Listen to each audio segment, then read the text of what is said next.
당신 어제 카톡방에서 또 남의 자식 소식 보고 속 쓰렸지? 솔직히 말해봐. 당신이 비교하는 건 자식이 아니야. 당신 자존심이지. 나는 쇼펜하우어. 19세기부터 인생은 원래 고통이라고 말해온 사람이야. 그런데 2025년 한국에 와보니까 당신들 굳이 안 받아도 될 고통을 스스로 사서 받고 있더라고. 더 웃긴 건 뭔지 알아? 당신들 그 고통받으면서도 이게 부모의 도리라고 생각한다는 거야. 도리는 무슨? 그건 자학이야, 자학. 오늘은 그 쓸데없는 고통 하나 줄여주러 왔어. 각오해. 한국 부모들, 특히 6070대. 당신들 요즘 뭐가 제일 힘들어? 자식 걱정? 아니지. 정확히 말하면 남의 자식이랑 비교하는 고통이지. 장면 하나 떠올려봐. 카톡 단톡방. 이름은 뭐더라? 우리 동네 친구들 뭐 이런 거. 거기 들어가면 매일같이 릴레이 자랑전이 펼쳐져. 우리 딸 이번에 승진했어요. 우리 아들 강남에 집 샀대요. 손주가 영재교육원 합격했어요. 우리 애 이번에 해외 발령 받았어요. 히읗히읗. 자랑 올림픽이야, 올림픽. 금메달 따려고 혈안이 된 사람들처럼. 근데 메달은 없고 남는 건 속쓰림 뿐이지. 그리고 당신은 뭐해? 핸드폰 보면서 심장이 쿵쾅거려. 우리 애는 왜 저 정도는 안 될까? 이러면서 마치 당신이 뭔가 잘못한 것처럼.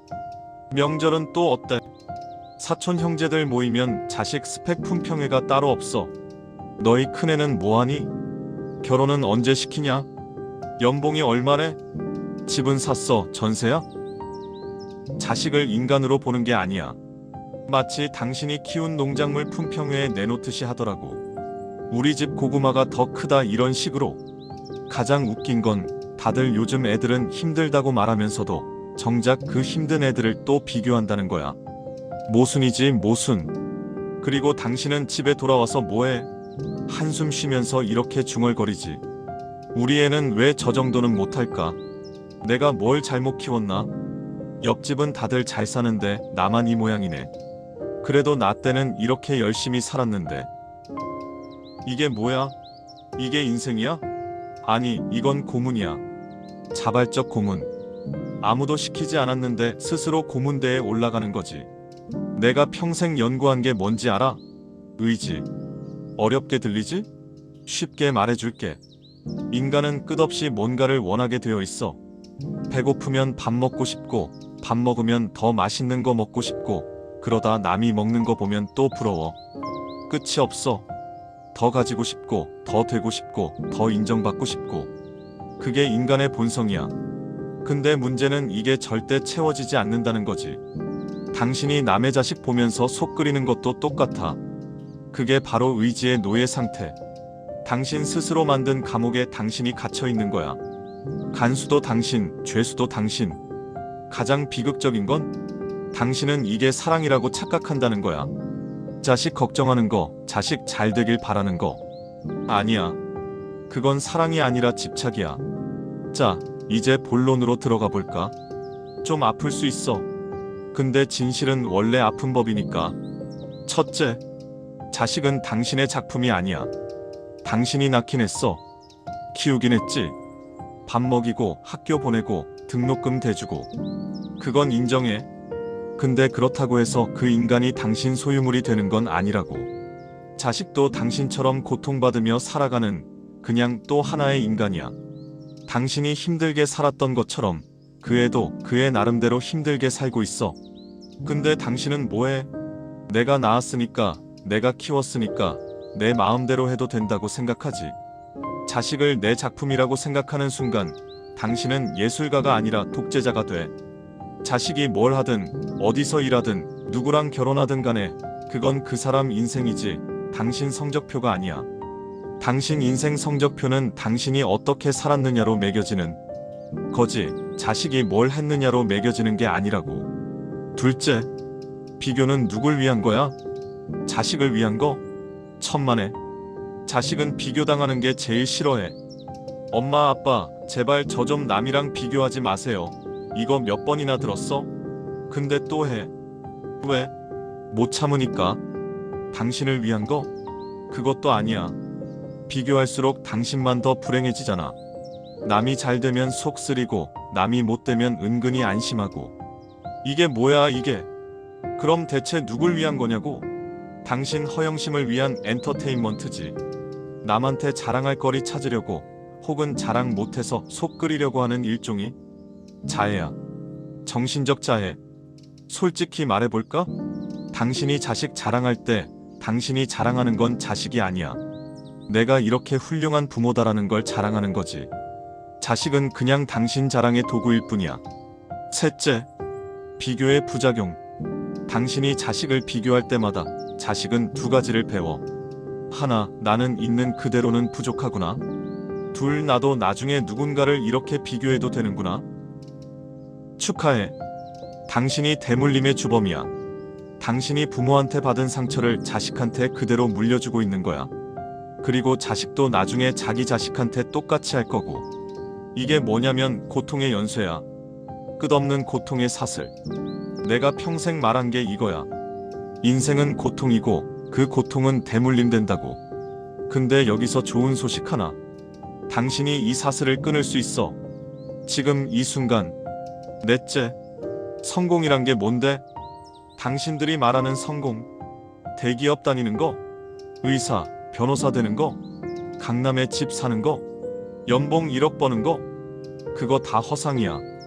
내가 봤어. 200년 동안 사람들이 성공했다고 좋아하다가 또 다른 목표 생기면 불행해지는 거.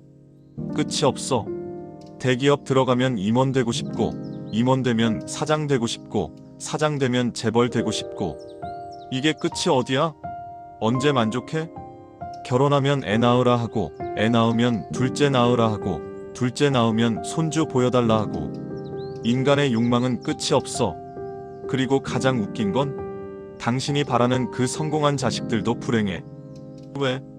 그들도 또 비교당하고 있으니까. 더 위에 누군가가 있으니까.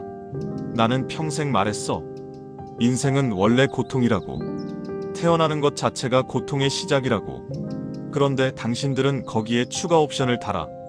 비교라는 이름으로. 기본 고통도 모자라서 프리미엄 고통까지 구매하는 거야. 근데 말이야, 당신 나이가 몇이야? 60? 70?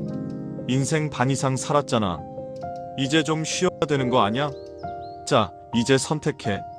남은 인생 10년, 20년을 남의 자식 스펙 보면서 속 끓일 거야? 아니면 당신 남은 인생 좀 편하게 살 거야?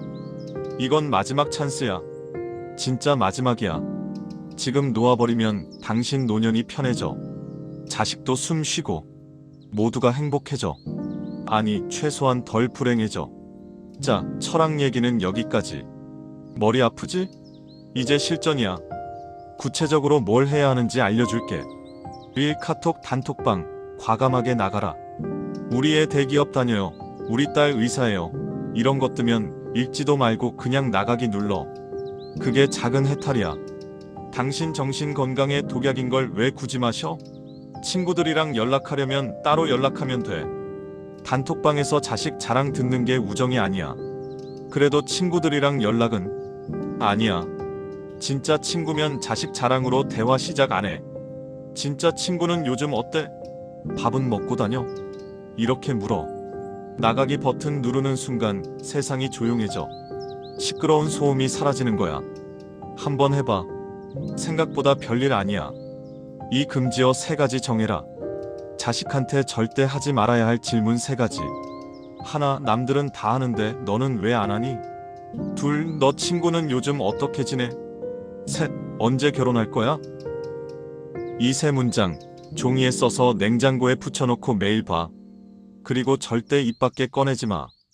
이 3문장만 입에서 사라져도 당신이랑 자식 관계는 기적처럼 좋아져. 진짜야. 거짓말 아니야. 왜냐? 당신이 기대를 내려놓는 순간 자식은 처음으로 사람 취급을 받기 시작하거든. 아, 나는 부모의 기대를 채우는 도구가 아니라 그냥 한 명의 인간이구나, 이걸 깨닫는 거지. 3. 감사 연습 하나만 해봐. 하루에 딱 한 번. 자식이 뭘 이뤘는지가 아니라 그냥 살아있다는 사실에만 감사해봐. 우리 애 오늘도 무사히 하루 보냈네. 그거면 돼. 대기업이든 편의점이든 백수든 상관없어. 건강하게 살아있으면 됐어. 생각해봐. 이 세상에 얼마나 많은 부모가 자식을 잃고 사는데. 병으로, 사고로, 전쟁으로. 당신 자식은 살아있잖아. 그거면 충분한 거 아니야? 성공? 그런 거 나중 일이야. 일단 살아있는 게 제일 중요해. 그게 진짜 부모 마음 아니야? 당신 인생 좀 살아. 자식 인생 대신 살지 말고 당신 인생 좀 살아. 당신이 좋아하는 거 뭐야? 등산? 노래방? 친구 만나서 수다 떨기? 그거 해. 자식 걱정하는 시간에 당신이 좋아하는 드라마 한 편 봐. 자식 비교하는 시간에 맛있는 거 먹으러 가. 그게 당신 인생이야. 자식은 자식 인생 살고 있어. 당신 허락 없이도. 그러니까 당신도 당신 인생 살아. 당신 허락 받을 필요 없어. 마지막 팁. 자식한테 사과 한번 해봐. 그동안 너를 너무 많이 비교했던 것 같다. 미안하다. 이 한마디면 돼. 자존심 상해? 그래, 상할 수 있어. 근데 그 자존심이 당신을 행복하게 해줬어? 아니잖아. 오히려 불행하게 만들었잖아. 사과하는 순간 짐 하나가 내려가. 가벼워져. 그리고 자식도 처음으로 당신을 인간으로 보기 시작해. 우리 부모님도 실수할 수 있는 사람이구나. 이걸 깨닫는 거지. 정리하자. 비교를 멈추는 순간 두 가지 일이 일어나. 하나, 당신 노년이 편해져. 둘, 자식이 숨을 쉬기 시작해. 이게 전부야. 복잡하지 않아. 그냥 놓아주면 돼. 기대를 내려놓고 비교를 멈추고 그냥 있는 그대로 보면 돼. 당신이 자식을 놓아주는 날, 사실은 당신이 처음으로 자유로워지는 날이야. 200년 동안 살면서 내가 깨달은 게 하나 있어. 인생은 원래 고통이야. 태어나는 것도, 살아가는 것도, 늙는 것도 다 고통이야. 이건 피할 수 없어. 근데 굳이 추가 고통을 받을 필요는 없잖아. 비교라는 이름의 불필요한 고통, 그건 당장 내려놓을 수 있어. 당신은 이미 충분히 치열하게 살았어. 전쟁도 겪었고, 가난도 이겨냈고, 자식도 키웠어. 밤새 일하고, 굶으면서도 자식 밥은 챙겼고, 추워도 자식 옷은 사줬잖아. 그걸로 충분해. 더 이상 증명할 게 없어. 이제 남은 인생을 남의 자식 스펙이 아니라 당신 자신의 하루로 채워라.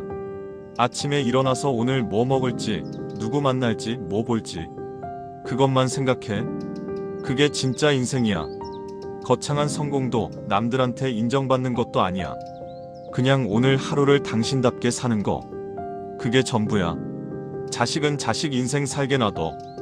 당신은 당신 인생 살고 각자의 길을 가는 거야. 그게 진짜 사랑이야. 그럼 오늘도 쓸데없는 고통 하나 줄였으니까 나는 이만. 당신의 노년이 평화롭길. 진심으로.